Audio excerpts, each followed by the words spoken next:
साथियों, जय श्री राम, जय बालाजी महाराज की। आपका मेरे यूट्यूब चैनल हनुमंत कृपा 0005 में स्वागत है।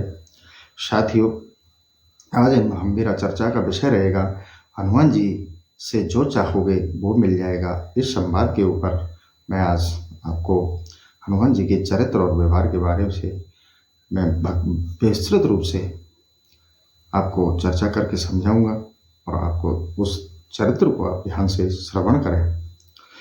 तो साथियों, कि हनुमान जी से हम जो चाहें वो प्राप्त हो जाए, उसके लिए क्या करें, इस पर आज मैं विस्तार से चर्चा कर रहा हूं। तो साथियों, हनुमान चालीसा के अंदर एक चौपाई लिख कर गए हैं तुलसीदास जी। वो चौपाई है, सब सुख लें तुम्हारी सरना, तुम रक्षक काहू को डरना। तो साथियों, ये दिव्य चौपाई के से सर्व सुख प्राप्त होते हैं, ऐसा इस चौपाई के अंदर कहा गया है कि हनुमान जी आपको सर्व सुख प्रदान करें और हनुमान जी आपसे प्रसन्न हो। उसके लिए आपको क्या करना है वो आपको मैं बताने जा रहा हूँ। साथियों, सर्वप्रथम हनुमान जी को प्रसन्न करने के लिए पहले हमें हनुमान जी के व्यवहार और चरित्र को समझना पड़ेगा। जब हम हनुमान जी के चरित्र और व्यवहार को समझेंगे कि हनुमान जी महाराज कितने दयालु हैं, कृपालु हैं, हनुमान जी कितने सरल हैं, हनुमान जी संकट मोचन हैं और हनुमान जी एक अच्छे गुरु हैं और एक अच्छे सलाहकार हैं और एक अच्छे मित्र रूप में किस तरह एक दूसरे की सहायता कर सकते हैं और वो उनका व्यवहार किस तरह से है। अगर हम इन हनुमान जी के गुणों को, उनके व्यवहार को, उनके चरित्र को अपने व्यवहार में उतारेंगे तभी हनुमान जी हमसे प्रसन्न होते हैं। अगर हम उनके गुण, व्यवहार और चरित्र को अपने व्यवहार में नहीं उतारेंगे तब तक हनुमान जी महाराज प्रसन्न नहीं होते, चाहे हम कितना भी पूजा पाठ कर लें। साथियों, जैसे हनुमान जी सरल हैं, हनुमान जी इतने ज्ञानी हैं और हनुमान जी पर के पास सर्वशक्ति है, इतने बलवान होते हुए कितना निर्मल स्वभाव है उनका और किसी के संकटों को वो देख नहीं सकते। हर व्यक्ति के संकटों को हरने के लिए तत्क्षण प्रकट हो जाते हैं। ऐसे कितने कृपालु और दयालु हमारे श्री हनुमान जी महाराज हैं। अगर उनकी भक्ति को वही व्यक्ति प्राप्त कर सकता है जो उनके व्यवहार को, उनके चरित्र को अपने व्यवहार में, अपने गुणों में उतारता है, वही श्री हनुमान जी महाराज को प्रसन्न कर पाता है। तो साथियों, मैं आपको कहना चाह रहा हूँ कि हमें पहले अपने व्यवहार में श्री हनुमान जी महाराज के चरित्रों को उतारना पड़ेगा, तभी हम श्री हनुमान जी महाराज को प्रसन्न कर पाएंगे और तभी हम हनुमान जी से जो चाहेंगे वो हनुमान जी हमें देने के लिए तत्पर रहेंगे। तो साथियों, देखने में आता है कि बहुत सारे भक्त कहते हैं कि मैं 1 साल से हनुमान जी की पूजा पाठ करता हूँ, नित्य हनुमान चालीसा का पाठ करता हूँ, सुंदरकांड का पाठ करता हूँ, रामचरितमानस का पाठ करता हूँ और श्री राम जी का नाम जाप करता हूँ और हनुमान जी का बीज मंत्र तक का जाप करता हूँ, लेकिन हनुमान जी मुझसे प्रसन्न नहीं है। क्या बताएं, हनुमान जी मेरी मनोकामनाएं पूरी क्यों नहीं करते। तो साथियों, ऐसे भक्तों के प्रश्न का, ऐसी जिज्ञासा का एक ही उत्तर आज मैं देने जा रहा हूँ, उसको आप समझें। साथियों, अगर आप इतनी सारी नित्य प्रतिदिन भक्ति, अर्चना, पूजा पाठ करते हैं और फिर भी आपकी मनोकामना पूर्ण नहीं हो रही, उसके कुछ कारण हैं, उन्हें आप समझिएगा। साथियों, जब तक व्यक्ति अपने चरित्र को नहीं सुधारता, स्वयं किसी भी व्यक्ति को अपने अंदर जो दोष हैं, जो दुर्गुण हैं, वो दिखाई नहीं देते। ये प्रकृति का ऐसा नियम है कि हर व्यक्ति को अपने अंदर अच्छाई दिखती है, उसे अपने दोष नहीं दिखते। पर हमारे हनुमान जी महाराज, जब तक व्यक्ति दोष मुक्त नहीं हो जाता, दुर्गुणों रहित नहीं हो जाता, जब तक उससे प्रसन्न नहीं होते। तो साथियों, हर भक्त को, हर साधक को अपने अंदर जो दोष हैं, जो दुर्गुण हैं, वो दिखाई नहीं देते। उसे स्वयं यही लगता है कि मैं बहुत अच्छा हूँ और बालाजी महाराज की, श्री हनुमान जी महाराज की जो मैं भक्ति कर रहा हूँ, उससे अवश्य ही वो प्रसन्न हो जाएंगे। साथियों, हमारे अंदर बहुत सारे दोष होते हैं। पहले हमें अपने व्यवहार को, अपने चरित्र को, अपने गुणों को दोष रहित करना होता है, जब हम श्री हनुमान जी महाराज को प्रसन्न कर पाते हैं। साथियों, दोष अनेक होते हैं, वो मैं आपको बताने जा रहा हूँ। साथियों, हमारी जो बोलचाल की भाषा है उसमें थोड़ा कड़वापन होता है। हमारी भाषा निर्मल नहीं होती, सरल नहीं होती। पहले व्यक्ति को सरल बनना चाहिए। जितने हनुमान जी हमारे सरल हैं, भगत को, दासक, उपासक को, दास को, सेवक को ऐसा सरल होना चाहिए कि कोई भी व्यक्ति आकर उससे अपनी बात कह सके, अपना दुख बता सके। ऐसा हमारा व्यवहार और चरित्र होना चाहिए कि एक छोटे से छोटा आदमी आपसे आकर अपनी बात कह सके। ऐसा हमारा सरल व्यवहार हो। और साथियों, बहुत सारी बात रहती है कि हमारा कड़वापन, हमारी जो अभिमान की भावना होती है, हमारे अंदर एक घमंड होता है कि मैं ये हूँ, मैं भगवान का सबसे बड़ा भगत हूँ, मैं इतने घंटे पूजा जाप करता हूँ, मैं इतनी माला करता हूँ। जो ये घमंड है मैं वाला, अगर ये चला जाए, ये सबसे बड़ा दोष एक साधक के लिए होता है और जब भी उसकी साधना ढंग से स्वीकार नहीं हो पाती।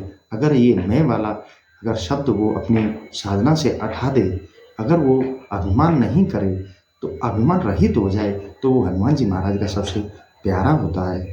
तो साथियों, एक अभिमान को, एक व्यवहार के कड़वेपन को, और साथियों अपने आप को इतना सरल बना लें, अपने चरित्र और व्यवहार को इतना सरल कर लें कि कोई भी आपसे अपनी बात कह सके। और साथियों, सबसे ज़्यादा बुरा दुर्गुण होता है व्यसन करना। व्यसन करना सबसे ज़्यादा बुरा आचरण माना गया है एक साधक के लिए। देखने में आता है बहुत सारे लोग हनुमान जी के पूजा पाठ तो करते हैं, लेकिन वो ये कहते हैं कि हम मंगलवार शनिवार को व्यसन वगैरह का जो गंदा भोजन है वो नहीं करते। अन्य दिनों में क्या हनुमान जी के अन्य दिन नहीं होते? तो साथियों, अगर आप में से कोई भी व्यक्ति अगर ऐसा गंदा भोजन व्यसन करता है, या गंदे चित्र देखता है, या गंदा आचरण करता है, तो हनुमान जी महाराज उसकी पूजा स्वीकार नहीं करते। साथियों, जैसे हमारे हनुमान जी महाराज ब्रह्मचर्य का आजीवन पालन करते हुए परम भक्त कहलाए। तो साथियों, मैं ये नहीं कह रहा कि गृहस्थ हैं और आप ब्रह्मचर्य का पूर्ण पालन करें, पर साथियों जिससे आपका विवाह संबंध बना है, सिर्फ उसके अलावा आप किसी से कोई संबंध ना बनाएं, तो ये भी आपका ब्रह्मचर्य ही है। तो साथियों, आप गंदे विचार नहीं करें। गंदा भोजन, साथियों गंदा भोजन बिल्कुल हनुमान जी महाराज को निषेध है। जैसे आप मांस खाना, मछली खाना, मदिरा पान करना, प्याज लहसुन खाना, साथियों ये गंदा भोजन बिल्कुल हनुमान जी महाराज के सेवक को, सेवादार को, दास को शोभा नहीं देता। यह बिल्कुल निषेध है। अगर कोई व्यक्ति इनका उपयोग करते हुए हनुमान जी की सेवा कर रहा है, तो हनुमान जी महाराज उससे प्रसन्न नहीं होते, उससे वो बहुत दूर रहते हैं और अपनी भक्ति उसको प्रदान नहीं करते। तो साथियों, गंदे भोजन से बचें और अभिमान रहित हो जाएं, सरल हो जाएं और अपने व्यवहार को परिवर्तन कर लें। और साथियों, मैं आपको बताने जा रहा हूं कि सबको सुख पहुंचाने की भावना आप हमेशा रखें कि मेरे से किसी को कष्ट ना हो, मेरे मतलब मन वचन कर्म से किसी को दुख ना पहुंचे, ऐसा अपना व्यवहार हो। सभी को आप सुख की दृष्टि से देखें कि सभी सुख रहें, किसी को कोई दोषारोपण नहीं करें, किसी को कड़वे वचन नहीं बोलें। और बिल्कुल ही आपको लगता है कि मेरे से कुछ गलतियां होती हैं, तो प्रभु से कहें कि प्रभु मेरे अंदर ये दोष हैं, इनको आप निकालने के लिए मेरी मदद और सहायता आप करें। तो साथियों, एक और चीज़ होती है, अगर कोई असहाय आपके पास कोई सहायता लेने के लिए आता है, या आपको लगता है कि इसको मेरी आवश्यकता है, मैं इसकी सहायता कर सकता हूँ, और आप से ना मांगते हुए आप आगे चलकर उसकी सहायता करते हैं, तो हनुमान जी महाराज बहुत ही प्रसन्न होते हैं। आप असहायों की सहायता करें। भले ही आप हनुमान जी की माला कम कर लें, पूजा पाठ कम कर लें, अगर हनुमान जी का चरित्र अपने अंदर उतार लिया, तो हनुमान जी आपको माला माल कर देंगे, अपने भक्ति रूपी रसायन को आपको प्रदान कर देंगे। ऐसा संतों का अनुभव है और मेरा स्वयं का भी यह अनुभव है जो मैं आपको आज बताने जा रहा हूँ। साथियों, अगर आप असहायों की सहायता करते हैं, सभी लोगों का मंगल चाहते हैं, और बेजुबान जीव, पशु, पक्षियों की आप सहायता करते हैं, जो घायल है, जीव है, जंतु है, उसकी सेवा करते हैं, और साथियों जो व्यक्ति सेवा भाव रखता है, सभी को सुख पहुंचाने की कामना करता है, तो साथियों निश्चित रूप से हनुमान जी ऐसे व्यक्ति में अपने से गुण देखकर उस पर रीझ जाते हैं और उस पर कृपा करते हैं। साथियों, हनुमान जी की भक्ति प्राप्त करने के लिए, शीघ्र ही प्रसन्न करने के लिए अगर आप इन नियमों का पालन करते हैं कि दीन दुखियों की सहायता करना, असहायों की मदद करना, अपने व्यवहार को सरल बनाना और अभिमान रहित रहना। अभिमान तनिक भी बालाजी के भक्त के अंदर अभिमान है। देखो हमारे हनुमान जी महाराज कितने सर्वशक्तिमान हैं, त्रिलोक में उनके बराबर शक्तिशाली कोई नहीं। कितने बलवान, जो इतने बड़े समुद्र को लांघकर लंका को अकेले विध्वंस करके आ गए। इतने बलवान के आप दास हो, सेवक हो, उपासक हो, तो बताइए उनको तनिक भी घमंड नहीं, कैसा भी घमंड नहीं। जब श्री राम जी ने जब वो लंका से वापस आए तो उनसे पूछा कि हनुमान आप तो बहुत शक्तिशाली हो, आपने तो अकेले ही लंका जला दी। तब उन्होंने कहा था कि प्रभु मेरा प्रताप कुछ नहीं है, सब आपके नाम का प्रताप है। तो कभी भी अपनी बढ़ाई नहीं ली, अभिमान नहीं आया। ऐसे निर्भमानी हैं हमारे हनुमान जी महाराज। तो साथियों मैं आपसे निवेदन करता हूँ कि अभिमान रहित हो जाइए, दुर्गुण और दोषों को बिल्कुल रहित होकर हनुमान जी की शरण में जाइए। निर्मल मन से जो कोई जाता है वो निश्चित रूप से हनुमान जी उससे प्रसन्न होते हैं। तो साथियों हनुमान जी को अगर आपको प्रसन्न करना है, उनको उनकी कृपा आप पर हमेशा बनी रहे। और साथियों अगर आप जो मैंने ये नियम बताए हैं, उनका जो चरित्र आपको बताया है, अगर एक भी आप आचरण व्यक्ति सुधार कर अगर भक्ति कर लेता है तो मैं आपको निश्चित रूप से आश्वस्त करता हूँ कि आप पर हनुमान जी महाराज अवश्य प्रसन्न होंगे और आप जो चाहोगे, मैं पुनः कह रहा हूँ साथियों, आप जो चाहोगे हनुमान जी महाराज उससे पहले आपके लिए लेकर तैयार मिलेंगे और आपको सर्व सुख प्रदान करेंगे। सर्व सुख तो प्रदान करेंगे ही साथियों। अब मैं ये कि निश्चित रूप से कहना चाहूँगा कि आपको सर्व सुख तो हनुमान जी प्रदान करेंगे ही करेंगे, पर जो राम रसायन रूपी उनके पास रसायन अमृत है वो आपको प्रदान करेंगे और आपको श्री रामचंद्र जी के चरणों में ले जाकर उनको श्री रामचंद्र जी की भक्ति प्रदान करेंगे। और रामचंद्र जी की जिस व्यक्ति को भक्ति प्रदान हो जाती है तो वो हनुमान जी की तरह राम जी का परम भक्त हो जाता है और भगवान श्री राम जी के बैकुंठ धाम का वासी हो जाता है और वह अपने इस जीवन चक्र से मुक्त हो जाता है। तो साथियों आई होप अगर आप इस तरह से भक्ति करते हैं, जो मैंने आपको कुछ उनके चरित्र और व्यवहार के बताया कि जैसे हनुमान जी सभी के संकटों को हरने के लिए तत्पर रहते हैं, तो इसी तरह आप की सामर्थ्य है उतना आप किसी भी व्यक्ति को देखते ही संकट में है तो उसकी मदद अवश्य करें। तो आपसे हनुमान जी महाराज अवश्य प्रसन्न होते हैं। आप किसी के दुख में आप सहयोगी बनते हैं, सभी लोगों को सुख पहुंचाने की भावना रखते हैं, किसी को कोई कड़वा वचन नहीं रखते, अभिमान रहित हो जाते हैं। अगर साथियों अगर ऐसा आपका व्यवहार है, आपका चरित्र ऐसा है, तो समझ लीजिए हनुमान जी महाराज आपसे प्रसन्न है और आप पर हनुमान जी की पूरी कृपा है। और जब हनुमान जी अपना राम रसायन रूपी रस आपको प्रदान कर देते हैं तो भगत और उपासक निहाल हो जाता है। वो ऐसा निहाल हो जाता है कि उसकी चाह मिट जाती है और जब व्यक्ति की चाह मिट जाती है, परम ब्रह्म में विलीन हो जाता है, वो हनुमान जी की कृपा से ही हो सकता है। क्योंकि हनुमान जी एक अच्छे मित्र भी हैं और हनुमान जी एक अच्छे गुरु भी हैं और हनुमान जी एक अच्छे पंडित भी हैं। तो साथियों अगर कोई भी हनुमान जी का साधक या उपासक अगर हनुमान जी के चरित्र को थोड़ा भी धारण करके भक्ति भावना और भक्ति करता है, पूजा अर्चना करता है, तो मैं निश्चित रूप से उसको आश्वस्त करता हूँ कि उससे हनुमान जी महाराज अवश्य प्रसन्न होते हैं। उसकी मनोकामना तो बहुत छोटी चीज़ है साथियों, उसको निहाल कर देंगे, ऐसा निहाल कर देंगे कि जो वो चाहेगा वो उसको चाहने से पहले ही मिल जाएगा और उसकी चाह है वो समाप्त हो जाएगी। ऐसा हमारे हनुमान जी इतने दयालु, कृपालु, इतने करुणाकर हैं।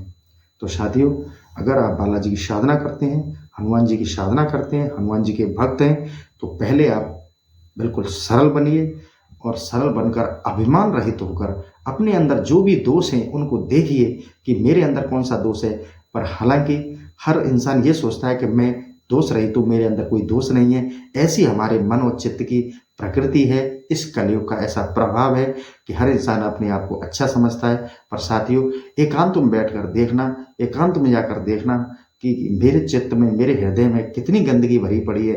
अगर वो गंदगी एक बार बाहर निकल जाए तो साथियों आप निहाल हो जाओगे और हनुमान जी के चरित्र का एक भी गुण, अगर एक भी व्यवहार अपने व्यवहार में अगर आपने उतार लिया तो निश्चित रूप से आज मैं आपको आश्वस्त करता हूँ अपने चैनल के माध्यम से कि आप निहाल हो जाओगे, आपकी चाह मिट जाएगी और आप जो चाहोगे वो आपको अवश्य रूप से मिलेगा। तो साथियों, आप हनुमान जी के चरित्र के अनुसार आप भक्ति करिए, अटूट भक्ति करिए, टूट कर सुदृढ़ भक्ति करिए और भगवान श्री राम का राम रसायन रूपी रस हनुमान जी महाराज आपको प्रदान करें, ऐसी मेरी कामना है। और आपसे हमेशा प्रसन्न रहें और आप अच्छा आचरण, अच्छा भोजन कर।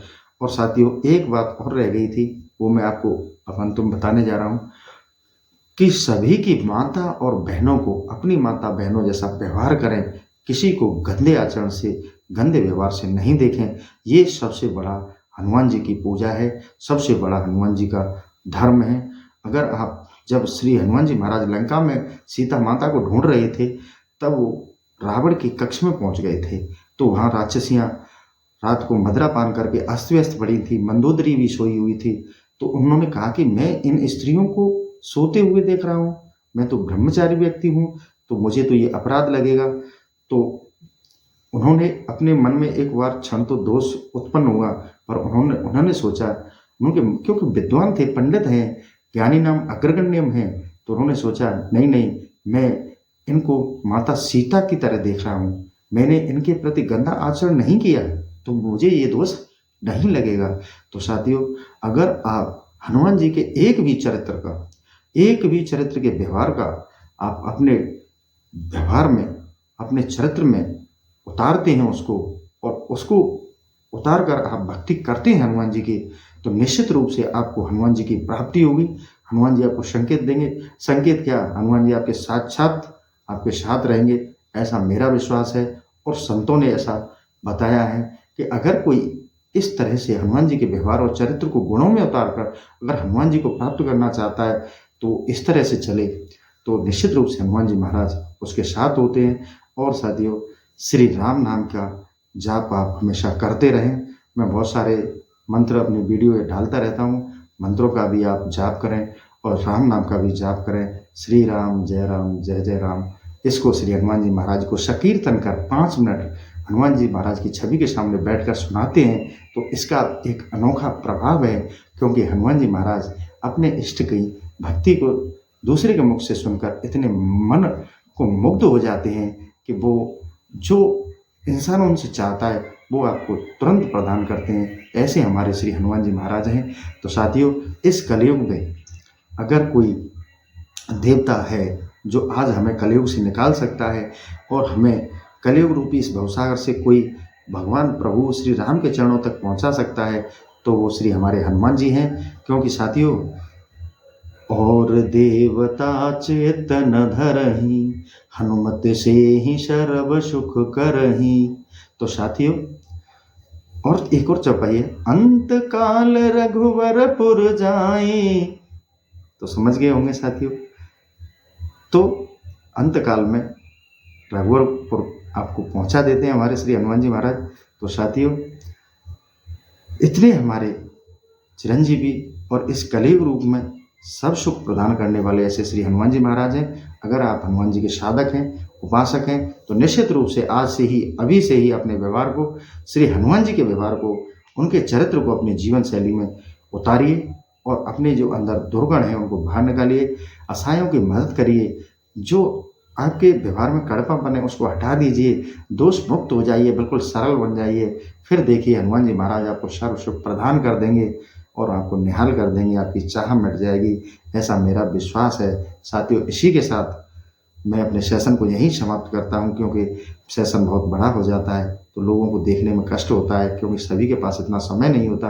तो साथियों, सेशन को मैं यहीं समाप्त करता हूं और चैनल से जुड़े रहिए, हनुमान जी की भक्ति से जुड़े रहिए और हनुमान जी के चरणों में जो रहता है उसे कोई संकट नहीं होते। बस निर्भिमान होकर और दोष रहित होकर हनुमान जी की शरण में आइए, सरल हो जाइए। जो हनुमान जी की एक बार शरण में आ जाता है वो निहाल हो जाता है, उसे किसी भी प्रकार का कोई कष्ट नहीं होता।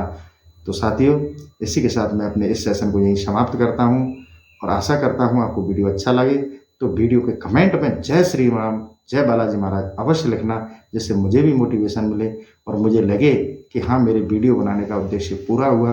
तो साथियों, इसी के साथ मैं अपना सेशन यहीं समाप्त करता हूँ। जय श्री राम, जय बालाजी महाराज की।